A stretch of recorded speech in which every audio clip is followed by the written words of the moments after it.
నిజాయితీకి ధైర్యం ఎక్కువ.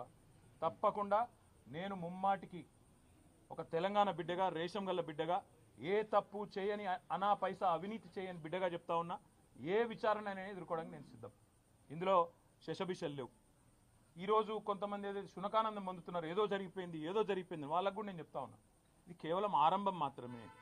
ఒక మీ పిటిషన్ను మీ విచారణను కొనసాగించుకోమని చెప్పింది హైకోర్టు తప్ప, హైకోర్టు ఏమి నాకు శిక్ష వేయలేదు, నేనేం నేరం చేసినా అని చెప్పలేదు, లేదా నేనేదో తప్పు చేసినట్టు అంతకంటే చెప్పలేదు, కనీసం స్కామ్ అన్న మాటను కూడా వాడలేదు. కాబట్టి నేను పాత్రికేయ మిత్రులను కూడా కోరుతా ఉన్నా, ఇదిగో పులి అంటే అదిగో తోక, దయచేసి ఆగం కాకండి. ముఖ్యమంత్రి నోట్లకెళ్ళి వచ్చేటి అన్నీ వేదవాక్కులు కావు. ఆయన చెప్పేటి, ఆయన ముఖ్యమంత్రి ఆఫీస్కి వెళ్ళి వచ్చేటిదన్నీ లీకులన్నీ అవేమి భగవద్గీత సూక్తులు కావు.